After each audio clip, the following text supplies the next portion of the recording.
สบายดีมือนี้สิมาสอนการติดตั้งแอป MV ซึ่งเป็นแอปหนึ่งที่สามารถสร้างรายได้ได้เปอร์เซ็นต์จากการซื้อเลขมาเบิ่งขั้นตอนการติดตั้งแอปกันเลยก่อนอื่นแม่นเข้าไปใน Play Store แล้วพิมพ์คำว่า MV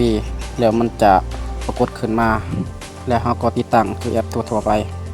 เมื่อติดตั้งสำเร็จแล้วเราเปิดหน้าแอปขึ้นมามันจะปรากฏขึ้นมาแบบนี้แล้วกรอกเบอร์โทรของตนเองใส่ลงไปเพื่อรอถารับรหัส OTP ขั้นตอนนี้แม่นรอถารหัสยืนยันซึ่งทางแอปจะส่งมาให้เมื่อทางแอปส่งมาให้แล้วเราก็กรอกรหัสยืนยันใส่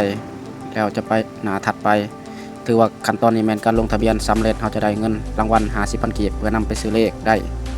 ขั้นตอนนี้ถือว่าเราลงทะเบียนสำเร็จแล้วหลังจากลงทะเบียนสำเร็จเราจะมีเงินคะแนน 50,000 กีบ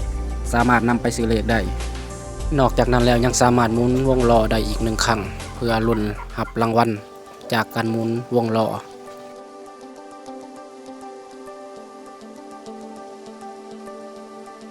ได้รับ 1,000 กีบจากการหมุนวงล้อ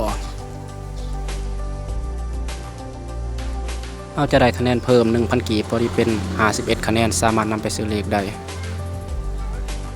เลยอย่าลืมใส่เลขแนะนำที่ขึ้นป้ายไว้ในด้านเทิงนี้เลขแนะนำให้ใส่แมน518 91 528เมื่อใส่เลขแนะนำแล้วให้กดบันทึกไปขั้นตอนนี้แมนได้ลงทะเบียนสำเร็จแล้วแนะนำหมู่ซื้อหวยเขาจะได้รับส่วนแบ่ง 6% ของยอดนอกจากนี้ยังมีเงินคะแนน 51,000 กีบสามารถนำไปซื้อหวยได้